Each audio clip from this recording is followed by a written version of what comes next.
Muda agora. Aqui.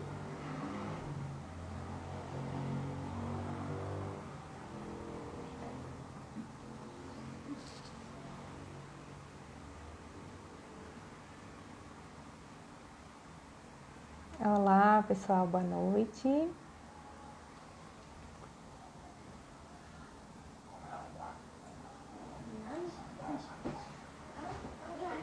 Esperando a Cássia entrar para poder convidá-la.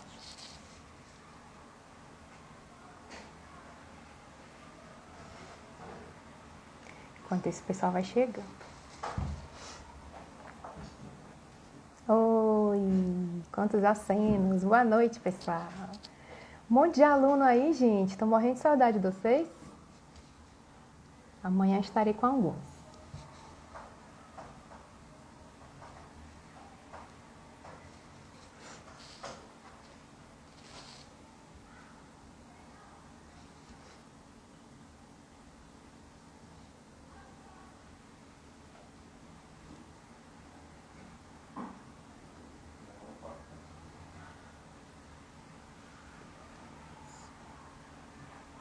Esperando a Cássia entrar. Cássia, você já entrou? Ainda não, né?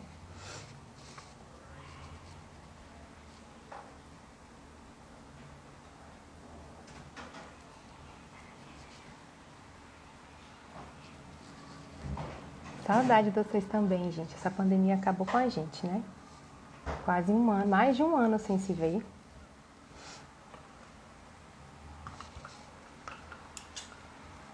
Esse semestre a gente volta pro híbrido. Então a gente vai se ver presencialmente, alguns pelo menos, né? Quem for fazer estágio comigo vai estar comigo.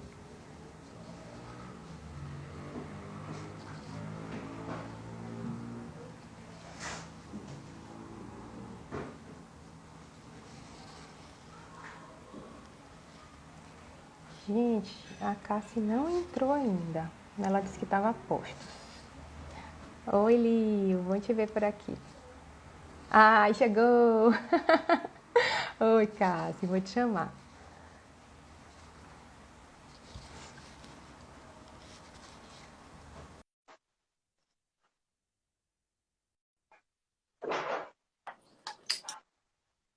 Oiê, Oi, Cássia, tudo bom? tudo bom? Aquela coisa, né? A gente tá pronto no pique, na hora que vai ligar o celular, não chama. Dá problema, é desse jeito. A vida de mãe na vida real, né, Cássia? Eu sou aqui. Pronto, tô Pois aqui. é, seja Você tá me bem-vinda. ouvindo Boa bem? noite para quem já chegou. Te vendo, te ouvindo, tá ótimo. Ah, Viu? obrigada. Antes de apresentar oficialmente a Cássia, pessoal, queria contextualizar um pouquinho o tema da nossa live. Hoje a gente vai falar sobre um tema que incomoda um pouco, né, Cássia? Eu imagino, até para falar sobre, né? Deve mobilizar aí conteúdos. Mas a Uhum. gente vai falar então sobre o medo da morte, que já é difícil, né? Naturalmente a gente já tem uma relação de temor com esse tema. Mas quando a gente fala de medo de morrer, quando a gente tem uma maternidade atípica, esse tema fica ainda mais sensível, né? O medo da morte, na verdade, o medo, gente, o medo, ele não é um problema na vida do ser humano. Vou dar uma breve introdução psicológica que eu acho que é importante antes da gente começar a bater papo. O Uhum. medo não é um problema. O medo, ele é protetivo, né? E isso, várias teorias da psicologia acenam isso pra gente.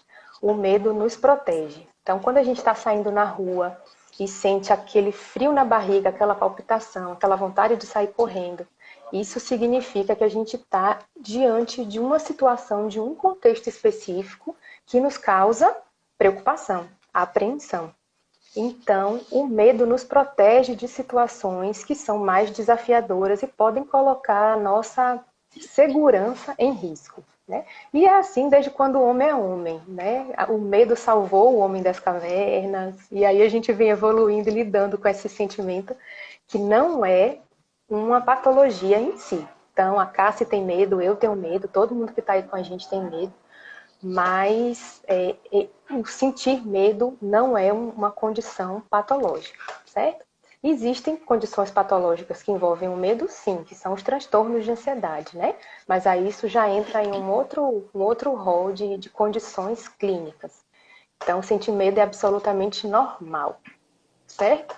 Feita a introdução, queria que Cassi se apresentasse um pouquinho, Cassi falasse de você antes da sua maternidade, né? Eu acho que esse Uhum. exercício é muito lindo da gente começar a fazer, né? E depois, claro, falar um pouquinho da sua história. Ai, obrigada. Boa noite, gente. Eu sou a Cassiane. Quero agradecer a Camila pelo convite. Adorei, obrigada. Eu sou farmacêutica por formação, sou escritora, né? E responsável pelo blog Autismo com Leveza, que agora é meu propósito, né? Na verdade, eu digo que eu sou farmacêutica por formação, mas não exerço mais, desde a confirmação do diagnóstico do Vinícius, né? Eu parei de exercer e passei aí por uma transição de carreira, meio que foi acontecendo as curvas da vida que vão te levando para um outro caminho, e quando você vê, já está em outro lugar, né? E que bom que é assim. E é isso. O que mais que você quer saber de mim? O que é que você gosta de fazer, Cassi? Cassi canta, Cassi Ai, dança. canto muito Ela é mal, uma mas eu adoro sensação. cantar. Eu amo dançar, gente. Eu amo dançar. Adoro. Tipo, eu danço pela casa, eu danço em todo canto. Eu adoro dançar.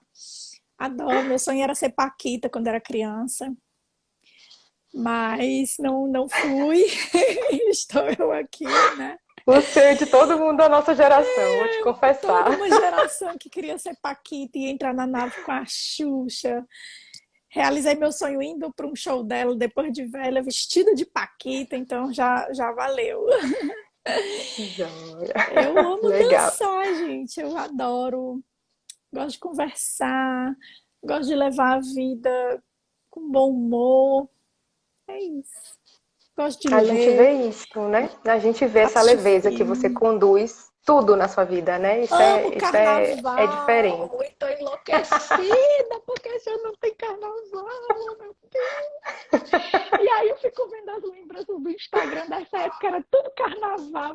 Oh, minha Nossa Senhora, oh, meu Deus, quando é que nós vamos Verdade. aglomerar de novo? Aquele povo todo, celular, cheio de purpurina, confete por dentro dos olhos. Ai, que saudade. Mas é isso, né? É Cássia, agora que a gente já te necessária essa conhece um pausa. pouquinho, com certeza, com certeza. Conta um pouquinho do Vinícius, de como foi esse caminhar com ele. Eu sei que a história é longa, né? Mas É, faz vou tentar um resuminho resumir, pra né? A gente. gente começou a notar alguns Vai lá. sinais de atraso ali por volta de 1 ano e 3 meses.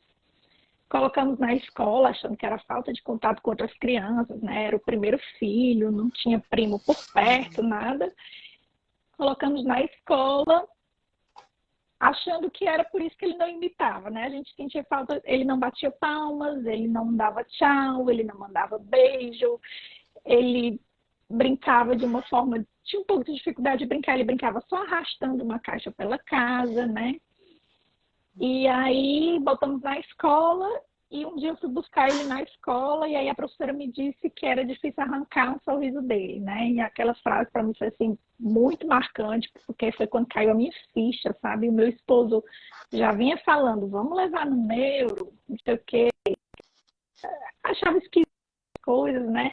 E eu disse, vamos levar para a escola. Eu fui pelo caminho contrário, que normalmente a mãe, que é a primeira, e a que foi o contrário, foi o pai. E aí, quando a professora me disse, toda vez que eu ia buscar ele na escola, ele estava brincando com o mesmo brinquedinho, que era um andajar, arrastando pela grama, né? E eu chegava e não tinha aquela coisa de mamãe chegou, não. Ele continuava brincando e parecia que eu nem tinha chegado. Ele dava trabalho para sair do tal do brinquedo. E aí um dia eu fui perguntar para a professora como é que estão as coisas, não sei o que, e aí ela disse, é difícil arrancar um sorriso dele. Ele tá ótimo, se adaptando, mas é difícil arrancar um sorriso dele. A gente faz a maior palhaçada e ele não sorri. Eu disse, olha que estranho, porque em casa ele sorri tanto. E ali eu vi que ele tinha um comportamento social diferente do que era em casa, né? E ali naquele dia eu cheguei pro meu esposo e disse, vamos levar no neuro para ver, e a gente já marcou a consulta no dia seguinte, né? E aí veio a suspeita do diagnóstico, e eu digo que foi muito bom, porque o neuro foi muito acolhedor, sabe? Assim, ele conhecia o meu esposo já do trabalho, né? Então, foi uma consulta de mais de 1 hora, onde ele explicou com muito tato o que era autismo, o que era o transtorno do espectro autista. Falou que tinham alguns atrasos já importantes no Vinícius, né? Que ele já observava. E Uhum. que ia iniciar as estimulações mesmo sem ter o diagnóstico. Na época ele tinha 1 ano e 5 meses, ele não tinha sinais muito clássicos, né? Assim, ele fazia contato visual comigo, com o pai, a família mais próxima ali, ele fazia contato visual, ele, ele não tinha muitas estereotipias, então ele não tinha os sinais mais Uhum. clássicos, mas já tinha atrasos, então começamos as estimulações, começamos a fazer fono, terapia ocupacional, e o neuro disse que ia aguardar 6 meses para reavaliar com o relatório dessas duas terapeutas, né? E aí, 6 meses depois, a gente Uhum. voltou lá e ele confirmou o diagnóstico, né? Nesses 6 meses, eu digo que assim, as pessoas falam muito em luto pós-diagnóstico, né? Que eu nem gosto muito desse termo, porque gente, meu filho tá aqui, como assim luto, né? Mas esse limbo, eu chamo de limbo, esse limbo que você tá nessa suspeita, que não sabe se é ou se não é, que você não sabe se, se chama seu filho de autista ou se não, e que você começa a ler tudo no mundo, esse limbo, para mim, é a fase mais delicada. Para mim foi, pelo menos, né? A fase mais delicada. Mas me deu tempo de ir me acostumando com a ideia, sabe? Então, quando eu recebi aquele diagnóstico, eu já estava preparada, eu já estava ali vendo que não ia ser um negócio transitório, sabe? Então, o diagnóstico em si não foi o mais difícil. O mais difícil foi esse período do limbo, que você fica meio sem saber nem como se comportar, porque você não tem um laudo ainda. Quer dizer, a gente até saiu de lá com o laudo, porque ele disse: eu vou fazer o laudo para vocês conseguirem pelo plano de saúde e tal, o ressarcimento, não sei o quê. Mas ele não confirmou o laudo, né? Então a gente tinha um laudo, mas ele disse que era por conta dos direitos, enfim. Você fica bem sem saber com o Você que é que tá sentiu medo, lidando. Cassi, nessa época? O medo já bateu Demais. na sua porta? Você tinha medo de quê? Sim. Eu tinha medo do diagnóstico, né? Eu tinha muito medo. Na hora que eu saí daquele consultório do médico, meu Deus, o que vai ser agora? Como é que vai ser? Porque eu não sabia nada de autismo, né? Não tinha noção. Tinha aquela ideia que a gente tem dos filmes, da TV, né? Que ou é aquele gênio, ou é aquela criança que não avança, que não evolui. E aí eu tive pavor, não tive medo, não, tive foi pavor mesmo. Disse, meu Deus do céu. E agora? Eu me via perdida. Eu me via completamente perdida. Assim, não sabia no que ia dar, né? E O que era exatamente, você consegue hoje, já que esse processo já acabou ou você ainda acredita que está em curso? do medo do Esse seu diagnóstico? limbo, uhum. Ah, O não, meu limbo já limbo já passou? passou, já. Meu Já limbo já passou. passou, sim. Então, olhando para trás agora, quando você lembra, né? Vamos resgatar as suas memórias do medo. O que é que mais te perturbava? Era o medo dele não ser funcional, de não alfabetizar, de não ter, enfim, o que é que passava na sua cabeça Era que te um. desorganizava? E na época ele não falava, né, ainda. Então, eu tinha medo dele não falar, eu tinha medo dele não aprender a se comunicar, eu tinha medo dele não ser funcional e ser dependente para sempre de outra pessoa. E aí é quando vem a história, tá? E se eu morrer agora, quem que vai ficar com meu filho, né? Tipo, como é que vai ser? Era o meu principal medo, com Eu certeza. propus você a pensar sobre essa possibilidade de estar com a gente hoje aqui por conta de um post que você fez exatamente sobre isso, né? E se um dia eu não tiver mais aqui?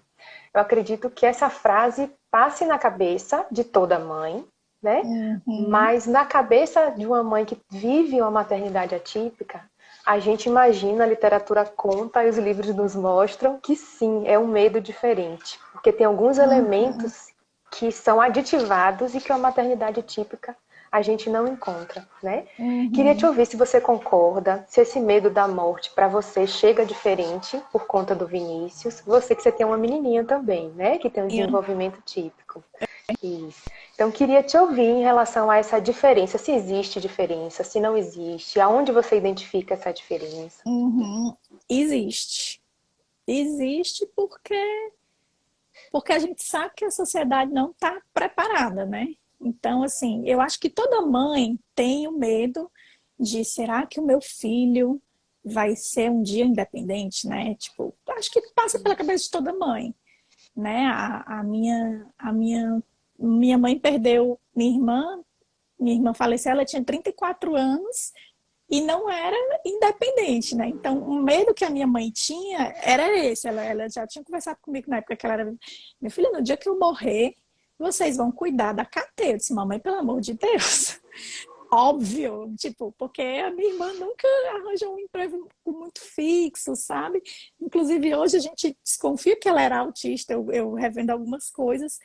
E a minha mãe tinha esse medo, quer dizer, ela tinha 34 anos e a minha mãe tinha esse medo de partir e deixar ela desamparada, né? E aí ela disse, falava muito para mim, para minha irmã, não deixem sua irmã desamparada, disse, pelo amor de Deus, salve Maria.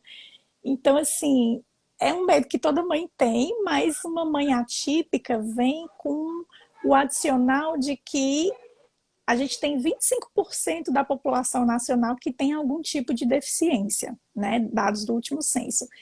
E desses 25%, somente 1% está no mercado de trabalho.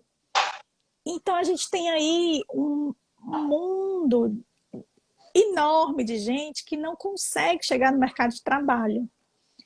E aí você fica pensando nisso, tá aí, meu filho vai ver de quê? Né? Quando eu não estiver aqui para prover o lar. Será que ele vai conseguir se virar sozinho? Né? Quanto rua que tem algum tipo de deficiência, sabe? Acontece demais dos pais partirem e a pessoa vai ver na rua, porque não tem um parente que acolha, não tem para onde ir, sabe? E assim, é um medo que eu digo que é super real, acho que não tem como não ter, e que a gente precisa aprender a tentar não olhar para esse ponto 100% do tempo, porque senão a cabeça explode, meu irmão. Não tem como não, né? O Não medo tem que é como. normal e protetivo vira uma ansiedade, pode virar um transtorno. É Isso, isso que você está sinalizando? Isso é muito exato, real, Cássia. exato. Hoje, tem algum momento específico que esse medo bate na sua porta ou ele bate sem avisar? Você está lavando louça, de repente aquele pensamento te invade. Ou não, são momentos mais críticos de uma descompensação, né, do comportamento, por exemplo, e aí isso dispara esse pensamento em você. Tem É, algum fator que você, em algum momento mais específico? normalmente é numa crise, todas as crises que ele tem costumam ser comigo, sempre aconteceu de ser comigo por perto, né? Então, a primeira coisa que eu penso é, se eu não tivesse aqui, quem é que ia conduzir dessa forma? Com aquela paciência. Primeira coisa que eu penso, e aí nesses momentos é que eu penso, tipo, se não fosse eu, como é que ia ser, né? E não vai ser eu para sempre. Então, a gente tem trabalhado muito a questão dessa regulação emocional dele, né? Agora ele já é uma criança super funcional e comunicativa. Então, hoje o desafio principal do Vinícius realmente é a questão da regulação emocional, né? Para que um dia ele possa ter ferramentas para se autorregular. Mas é os momentos em que mais bate esse medo, sim. É no momento de uma desregulação, é quando a gente vê alguma diferença muito grande assim para uma criança da mesma idade, quando você vê sendo excluído do grupinho, entendeu? Que aí você pensa, será que meu filho sempre vai ser excluído do grupinho? Será que ele não vai ter amigos? Nesses momentos em que bate mais o medo, realmente.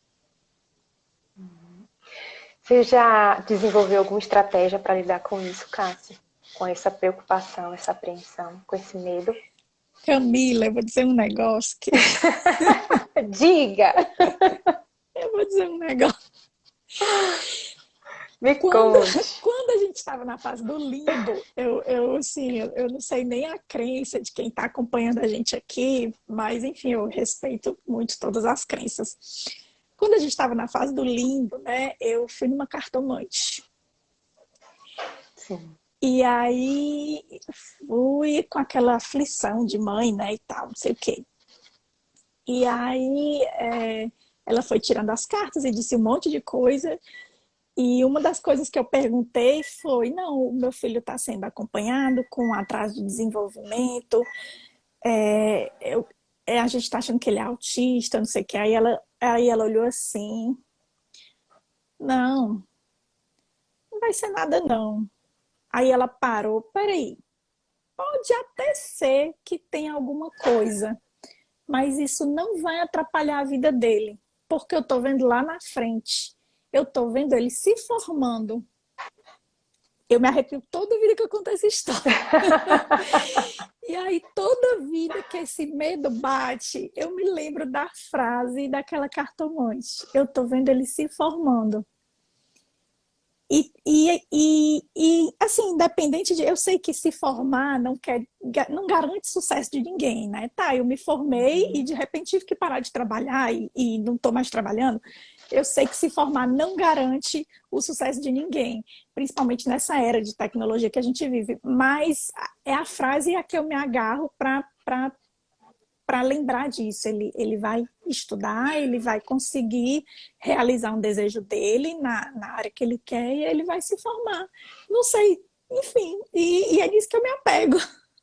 Então, acho que aquela cartomante nem tem ideia do bem que me fez, sabe? Assim, porque isso desde 2016, desde 2016, essa frase me acompanha. E essa frase me fez acreditar muito desde o começo, sabe? Acreditar muito no potencial dele. Quando eu vi assim uma dificuldade muito grande, eu disse: calma, respira. No tempo dele ele vai fazer, porque ele vai se formar. Você hoje ainda acha que tem impacto dessa cartomante na sua vida ou a fala não é mais dela, já é sua? Nunca tinha parado para pensar nisso. Pois é. Nunca Esse tinha eco não é parado para mais dela pensar não, nisso. Cássia. Já é sua fé no tratamento, fé no seu filho, vontade de que dê certo. Essa cartomante É, já cumpriu o papel dela. O efeito já, dela já positivo te deu um verdade. impulso aí no seu processo de enfrentamento, né? Mas esse eco já é seu, já é uma voz sua, interna, que te diz que ele vai se formar, que ele vai melhorar, que ele vai ficar diferente, que daqui a 1 ano, 2 anos, 3 anos, o Vinícius vai estar diferente, vai estar uma criança mais pra frente, né? É verdade. Com É certeza. verdade. Me conta do seu contexto um pouquinho, né? A gente sabe que nossos medos impactam em quem está perto.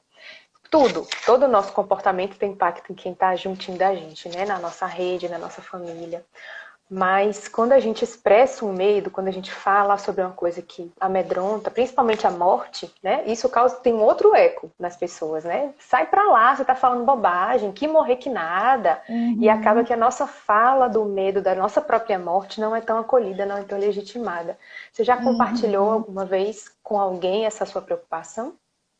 Ah, com meu esposo, né? Com certeza. A gente de vez em quando conversa sobre isso.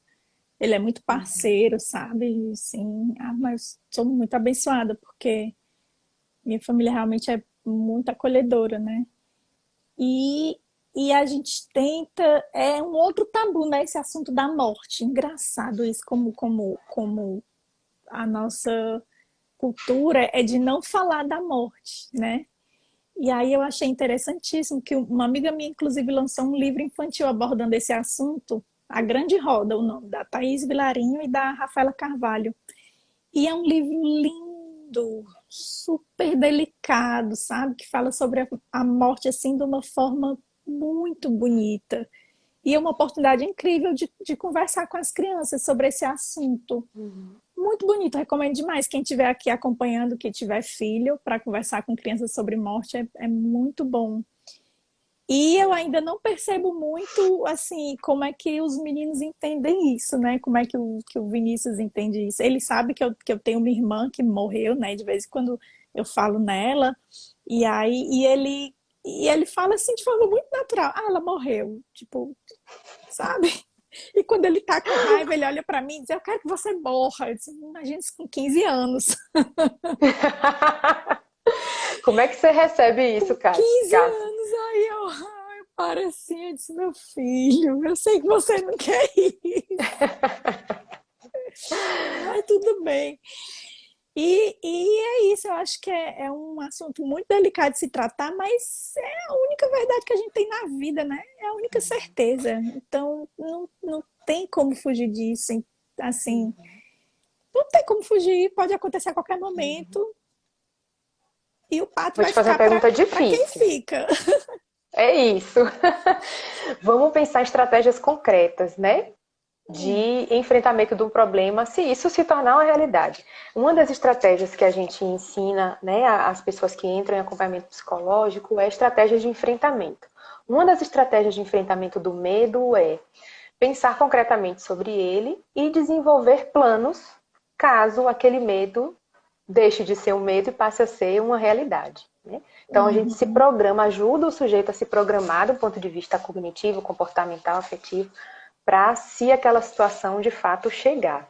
A gente está uhum, falando de uma realidade, a gente vai morrer. Eu, você, nossos filhos, todos, né? uhum.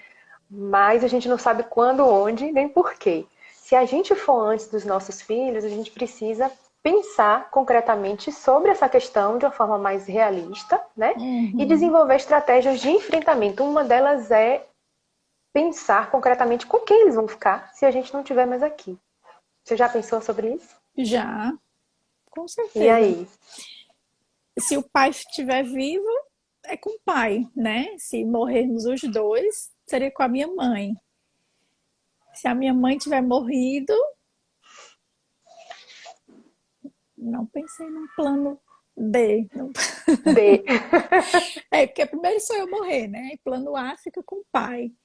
Se morrer os dois, fica com a mãe. Então, é plano C, né? Acho que o Vini tem um padrinho muito presente, né? Ele não tem filhos, não, nem sei se pensa em ter, mas ele é um padrinho assim muito presente que eu tenho certeza que não ia desamparar ele, sabe?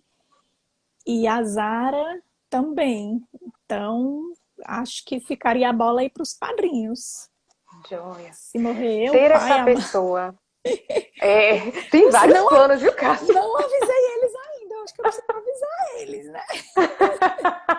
Que ele tá escalado, né? Uhum. Isso, essa presença dessa rede, Cássio, que é muito importante, né? Essa rede de apoio. Pensar sobre essas pessoas. Você tem plano A, B, C e D. Isso te dá um nível de conforto, Com saber que certeza. essas pessoas existem. Uhum. Com certeza. Que a gente vê muito por aí, e você conhece muitas mães que não têm essa rede de apoio tão boa como você, né? Sim. De ter um companheiro presente, várias opções Muitas de mães pensar-se solo. uma É. tragédia. Muitas mães solo, muitas mães que não têm com quem contar.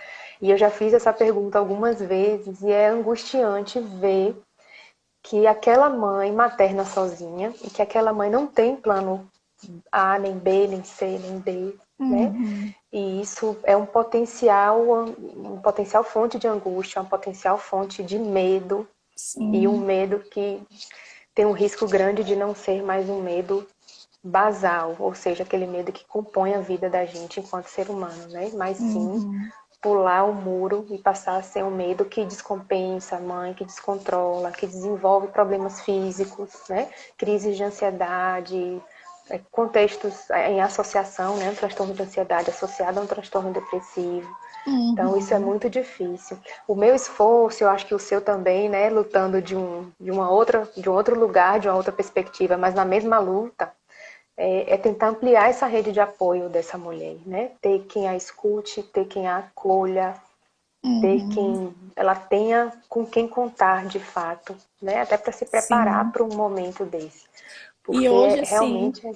se a gente pensar em Vai questão lá. de política pública, né, não tem, né, não tem, a gente não tem residências adaptadas para pessoas com deficiência, né? A gente vê muito fora, né, nos Estados Unidos, aqueles, é como se fosse uma clínica residencial e aqui a gente não tem nada disso. E é desesperador pensar. Tipo, se fosse só eu e o meu filho, analisando aqui, né? O que é que eu ia fazer? O que é que eu ia fazer? Não sei. Não, é muito punk, é muito pesado mesmo você pensar nisso.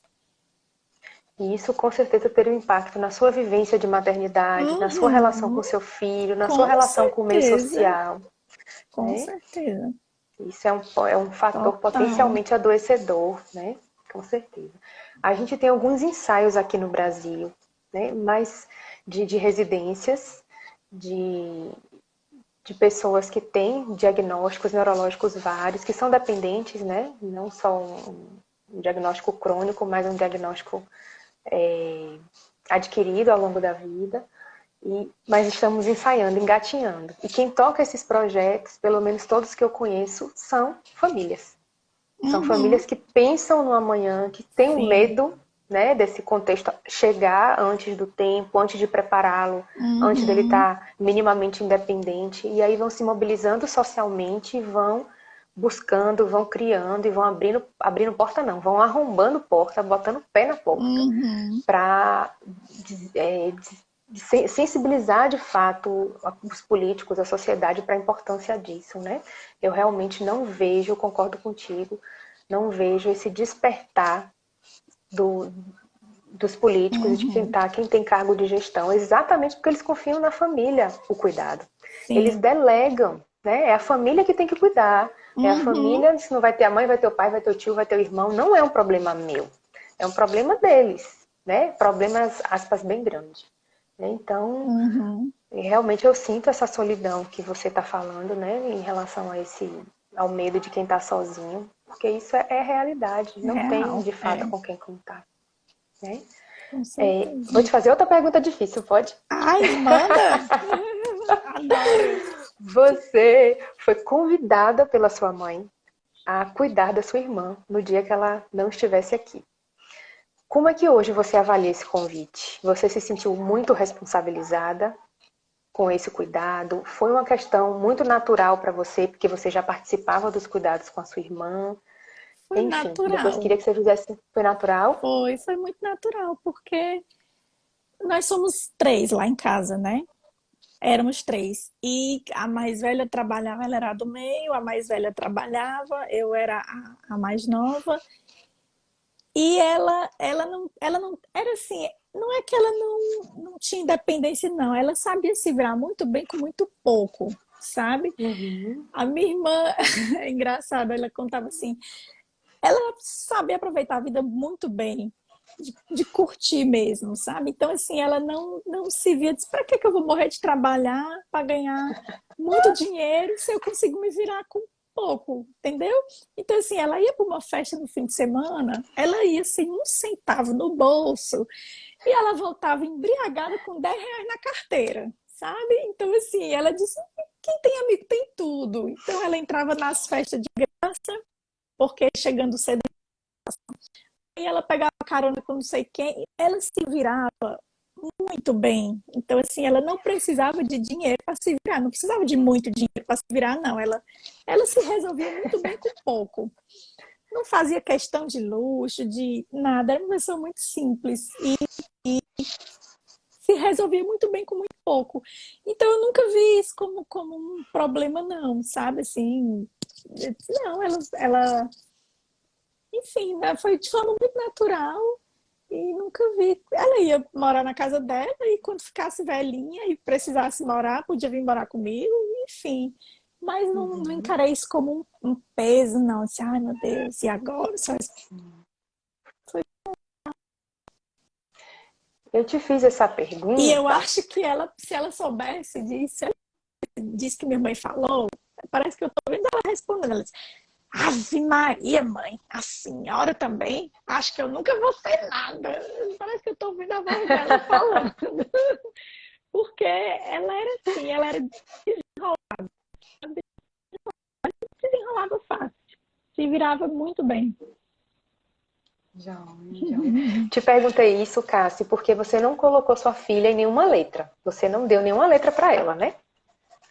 Você colocou seu marido, sua mãe, os padrinhos. Por que ela não entrou na sua lista?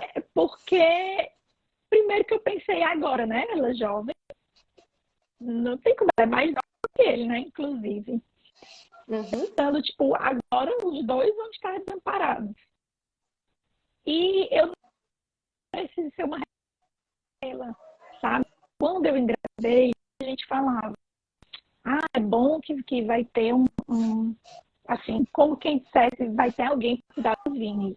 E ela não veio para cá com sabe, assim, ela não foi pensada nisso, tá? Vamos ter um segundo filho para cuidar do Vini. Não, nunca foi a ideia, sabe? A ideia é ser uma parceira mesmo, como eu tenho uma parceira com minhas irmãs, com a minha irmã mais velha, uma amiga, uma companheira, mas não com esse cargo de cuidar, né? Eu não, assim, nunca pensei nela dessa forma. Pensei nos dois se ajudando, compartilhando, mas não ela como cuidadora dele, sabe? Por isso que eu não coloquei. Se ela quiser ser, vai ser de forma muito natural, como eu ia ser da minha irmã, bem que minha mãe nunca tinha falado, entendeu? Mas nunca foi o pensamento de segundo filho para cuidar dele quando ele ficar mais velho e tal. Entendi. Respondi Que bom que para você foi um pergunta. processo natural, né? Respondeu! Tô te apertando, né, Cássio? Em baianês a gente fala assim, apertar a mente. Aí, é? Quando a gente pensa, assim, faz pergunta difícil. Uhum. Joia. Que bom que para você foi um processo natural, né, Cássio? E você se dispôs a estar nesse lugar de cuidadora ou supervisora, né? Da sua irmã, de uma forma bastante naturalizada, né? O Uhum. que é que você acha que aconteceu aí nesse transcurso para que isso fosse tão natural para você? Cuidar da sua irmã fosse uma ação extremamente naturalizada. O que é que sua mãe fez para isso? A impressão que eu tenho é que eu cuido dela desde que criança, sabe? Assim, eu sou 5 anos mais nova do que ela, mas ela sempre foi maluquinha, maluquinha, maluquinha, maluquinha. E ela sempre foi muito mais ligada à minha irmã mais velha. A mais velha é 7 anos mais velha do que eu. A diferença da mais velha para ela era só de 2 anos, né? Então elas eram ali bem mais próximas de idade. E eu vim 5 anos depois. Então, quando eu tinha 5 anos, ela tinha 10. Seria natural que ela brincasse mais com a irmã de 12. Mas ela preferia brincar mais com a irmã de 5. Porque ela gostava mais de brincadeira, mais de criança, né? Ela sempre gostou mais de brincar com quem era mais novo, né? Ela aproveitou muito a infância, porque quando eu tinha 10, ela tinha 15 e ela ainda brincava comigo, sabe? Então, assim, ela já era uma adolescente. Qual é a adolescente que quer andar com a irmã caçula de 10 anos, né? Nem não quero estar nem perto. E a gente era muito amiga, muito unida. Quando ela menstruou, foi para mim que ela foi contar. A primeira vez, ela não contou, ela morreu de vergonha. E ela foi assim, ela tinha 13 anos e eu tinha 8. Cássia, eu menstruei. E agora, essa mulher vai pegar um absorvente, um mod, se a gente chama mod, mas vai pegar um mod. Mas eu tenho vergonha. Essa mulher, eu vou lá e pego pra ti. Então eu entrei escondida no quarto da minha mãe, peguei o mod, levei pra ela. Quando ela tinha um problema, ela compartilhava comigo, sabe? Então, assim, eu sempre me vi meio como cuidando dela, sabe? Assim, quando ela tinha a crise amorosa, chegava em casa chorando, e eu, menina velha, mulher, tu vai chorar por causa desse menino? Tu não entende, tu não sabe o que é isso. Eu disse, mas mulher, não, acho que é perda de tempo chorar, essa menina não te quer, ora mais, procura outra pessoa. Então, acho que foi por isso que foi muito natural, sabe? Porque eu sempre cuidei muito dela, apesar de eu ser mais nova. Eu era o juízo da relação. Ela era a maluquinha que fazia assim o que dava na cabeça. Ela fazia o que dava na cabeça. Eu disse, mulher, peraí, te acalma, isso não vai dar certo. Vamos pensar aqui. Joia, joia. E quando o medo vem hoje, Cássia, o que é que você faz com ele? Você recebe ou você é uma visita que não foi convidada, não é querida e tem que sair? Você deixa ele entrar ou Sabe você bota ele para que fora? depende do meu humor do dia, né? Depende do meu mood, usar a palavra da moda. Depende muito do mood do dia. Se eu tô numa vibe assim, mais legal, eu olho, eu vejo ele ali, sabe? Mas não dou muita bola. Eu sei que tu tá aí, mas não, não vai adiantar eu sentar aí para conversar contigo. Eu tenho muita coisa para resolver agora. Senta aí, fica aí sozinho, que eu não vou papear agora, não. Mas tem dias que eu tô mais reflexiva, né? Então, aí eu sento, tomo um café, a gente conversa, troca umas ideias. Né? Depende muito do humor do dia. Joia. Isso que você faz é uma estratégia, sabia? É? Olha Uma aí. estratégia psicológica. É, tá vendo? A primeira coisa que a gente orienta diante, né, quando o medo chega e bate na porta, é olhar para ele como um convidado, né? Ele não avisou que vinha, não marcou horário, como uma visita normalmente faz, né? Mas chegou. Não avisou, bateu na sua porta, você abriu. Tá lá, você e o medo. A primeira coisa que a gente pede é para a pessoa deixar o medo entrar. Senta aqui, medo, senta aqui do meu lado, senta aqui no meu sofá. Eu quero conhecer você.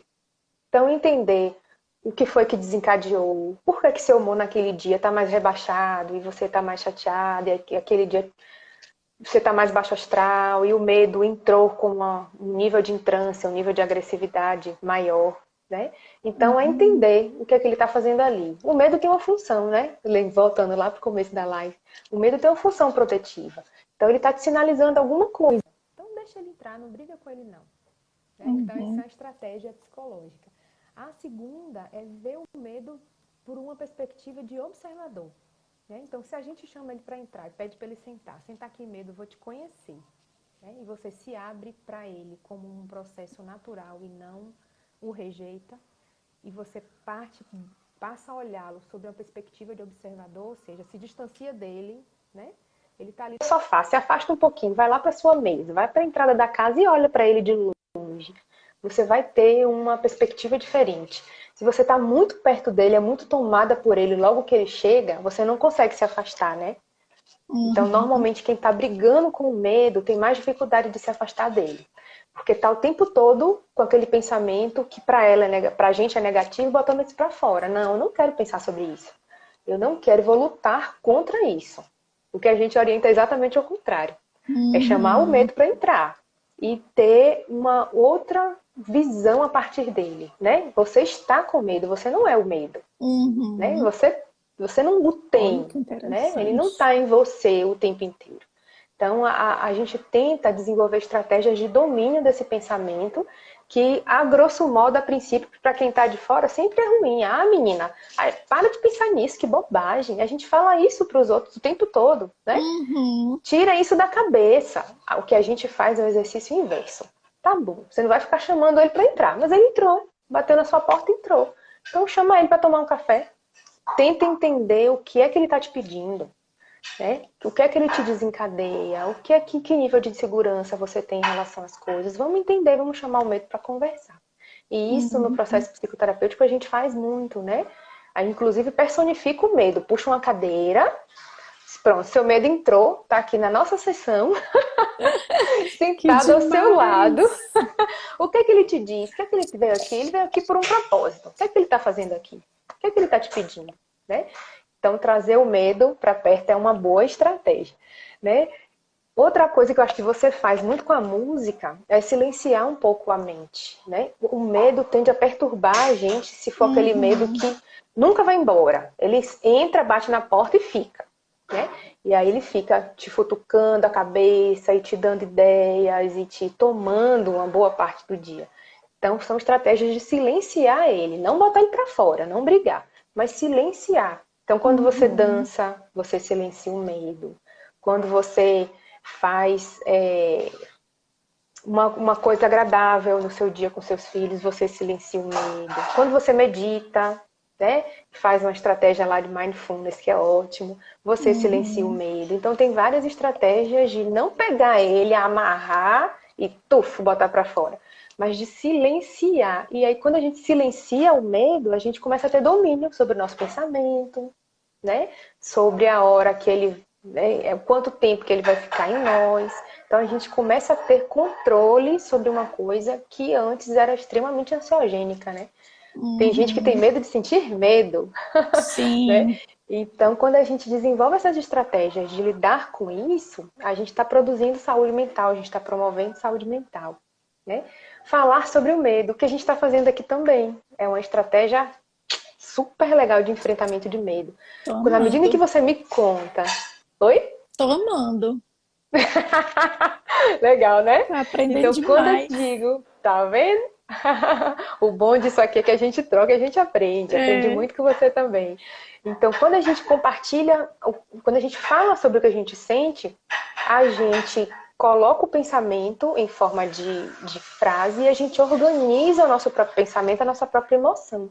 Então, quando você me contou sobre o medo que você tem, né, de morrer e deixar o Vinícius, o medo de que não garantir a qualidade do seu cuidado, a qualidade da sua modulação comportamental quando ele entra em crise.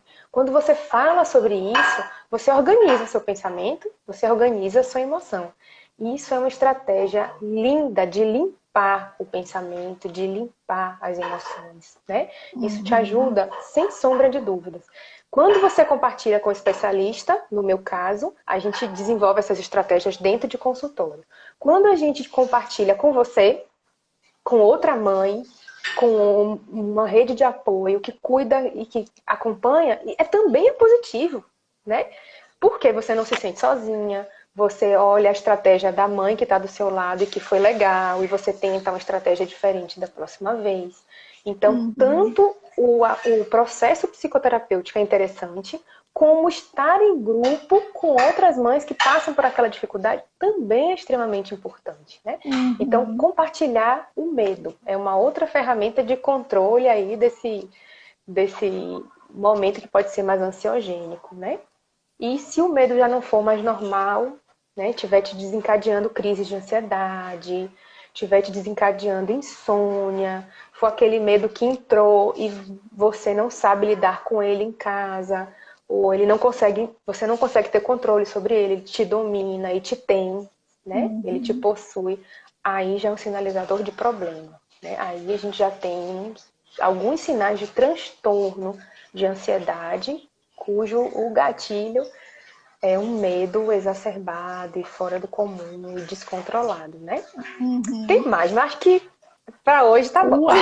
Nossa, tô amando! Que aula! Depois você faz, viu, Cássio? E me conta como é que foi. Que aula!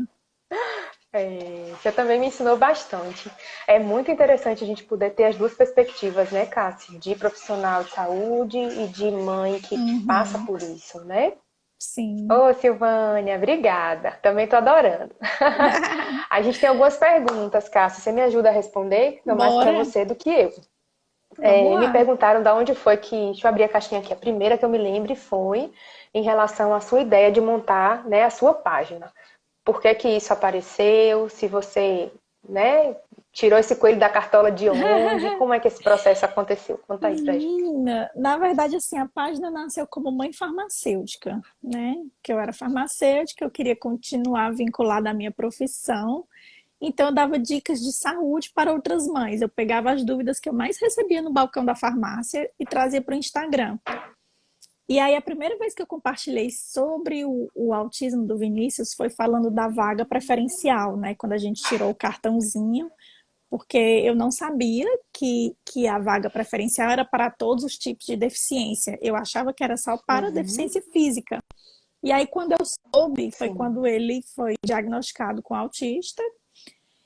E aí eu tirei e eu disse, eu vou dizer, porque muita gente não sabe também. A gente vê uma pessoa descendo do carro andando e a gente julga. Eu julguei demais já. Exato. Que absurdo, parando na vaga preferencial e tá aí andando, não sei o quê. Então eu disse, cara, como eu julgava, deve ter muita gente que julga, compartilhei lá. E aí algumas pessoas me questionaram, será que eu devia ter feito isso? Porque o neuro tinha dito ali que o Vinícius provavelmente estaria dentro de um espectro leve, que talvez quando ele fosse adolescente as pessoas nem percebessem que ele era autista, né? Será que ele não ia se sentir invadido, né, ou violado comigo expondo o diagnóstico dele, né? Foi uma conversa que eu tive até com meu esposo na época. E ali eu muito culpada, a pior mãe do universo, porque eu tinha exposto meu filho na rede social, não sei o quê, chorei horrores. E aí, quando eu fui parar para pensar, eu disse, mas por quê? Por que ele ia ter vergonha de ser autista? Por que ele ia querer esconder o diagnóstico? Tipo, o menino vai crescer envolto em terapia. Ele vai crescer fazendo terapia. Isso aqui eu não sei por quanto tempo ele vai fazer fono, TO, depois veio ABA, musicoterapia. Como é que ele vai esconder isso? E por que ele precisa esconder isso? E aí eu fui parar para pensar, eu disse, não tem motivo para esconder. Eu fui vendo como ali estava muito preconceito, sabe? A gente esconde porque a gente tem medo da reação das pessoas. A gente esconde porque a gente tem medo de virar um rótulo. A gente tem medo que as pessoas tratem diferente.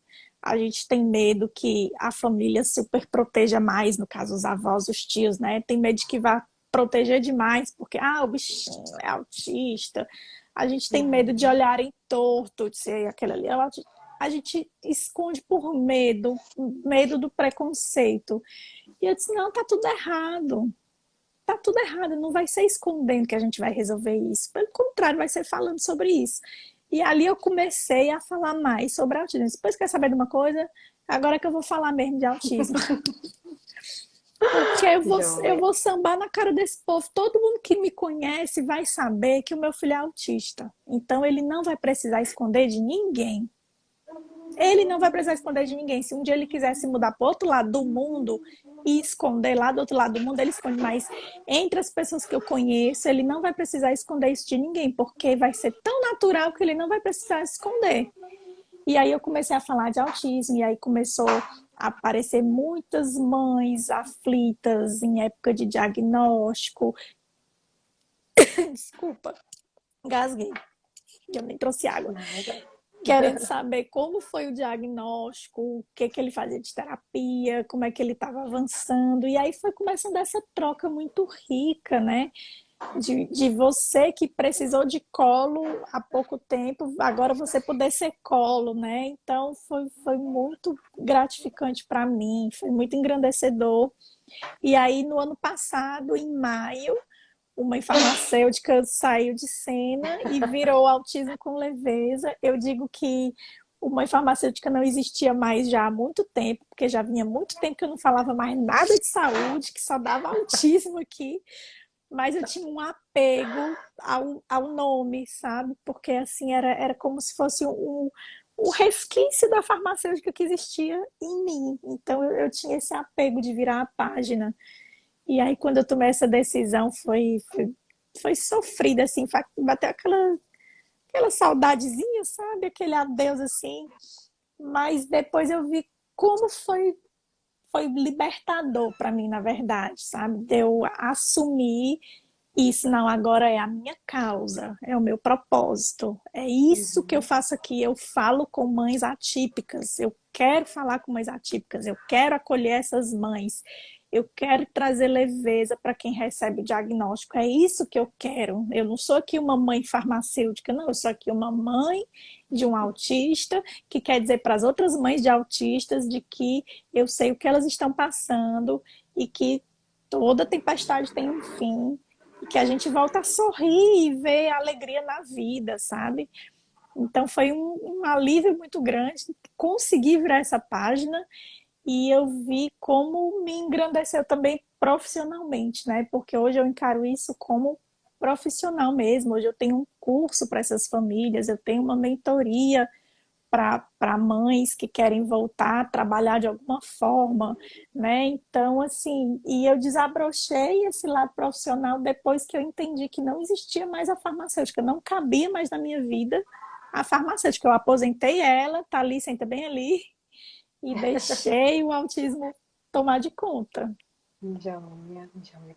Vou responder uma pergunta aqui que me fizeram em relação à intensidade, né, do medo. Me perguntaram assim, se sentir medo em alguns dias e outros não, se é normal, né, de uma forma mais frequente.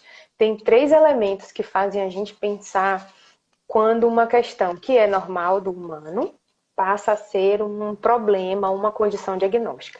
A primeira delas tem a ver com a intensidade. O quanto que aquele medo te toma, né? Essa intensidade é aliada, deve ser avaliada com a duração. Há quanto tempo esse medo te acompanha? Há quanto tempo você se sente mobilizada por esse medo? Então, intensidade, duração e frequência.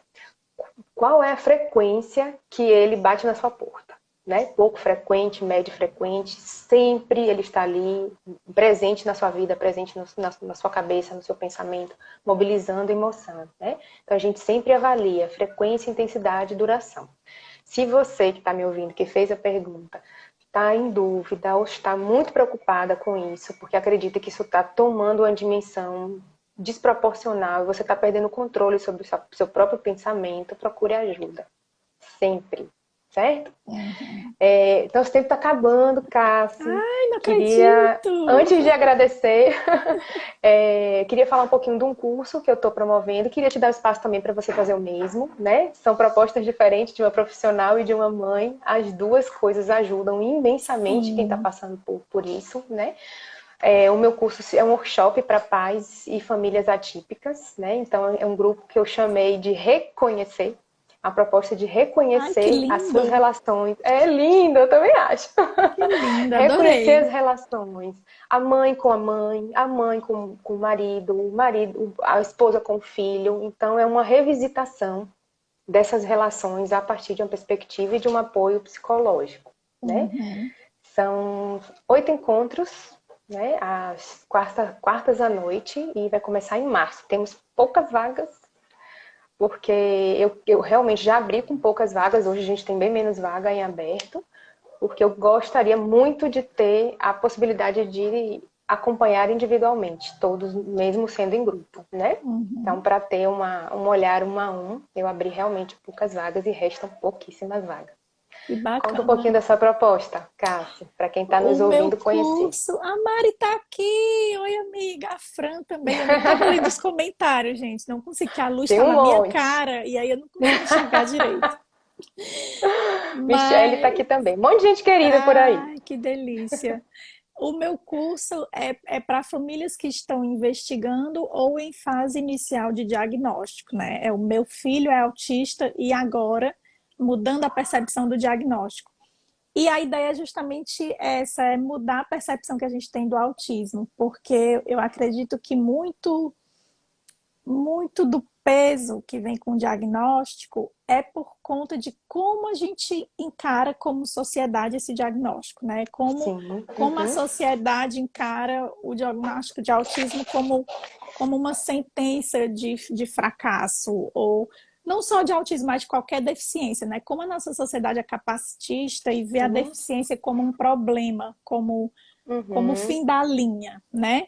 E aí a ideia do curso, o curso foi todo pensado justamente para tentar mudar um pouco essa percepção. Então eu falo muito assim sobre os mitos que envolvem o autismo, Que eu legal. apresento autistas adultos, dou dicas de estimulação, enfim, eu digo que eu montei Joia. assim como eu queria ter feito lá no começo, sabe? E aí, se tiver alguém aqui que está nessa fase inicial de diagnóstico, está tendo, inclusive, lá no meu canal do Telegram essa semana, a Semana Autismo com Leveza, que é um evento gratuito, onde eu tô. É o pré-lançamento do curso, né? O curso abre inscrições depois da semana, Autismo com Leveza. Mas quem quiser participar só da semana, já está lá 2 vídeos disponíveis, também já vai ajudar muito nesse começo de caminhada. Porque eu fiz assim, pensando Joia. como um abraço mesmo. Com certeza. Vamos abraçar as famílias, as mães, É, com toda a sua subjetividade, com toda a sua história, com sua individualidade, né? Todo mundo precisa de colo. Vamos dar esse exato, colo, com né? certeza. Cássio, o Instagram vai nos derrubar. Queria te agradecer muitíssimo pelo Prazer. sim rápido, né? E pela Eu digo que eu sou disponibilidade, pela fácil. alegria. Eu sou facinha, facinha mesmo. Olha, se me chamarem para bater lata na esquina, eu vou de Tu máscara vai, né, agora, né? Cássio? Eu sou muito fácil.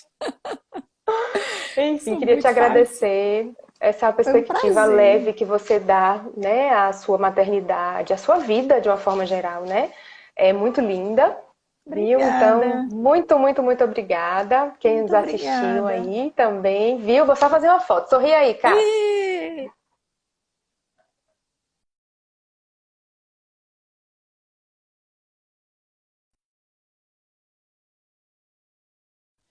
trave na beleza. Travou na beleza. Travou na beleza. Deixa eu levantar mais aqui.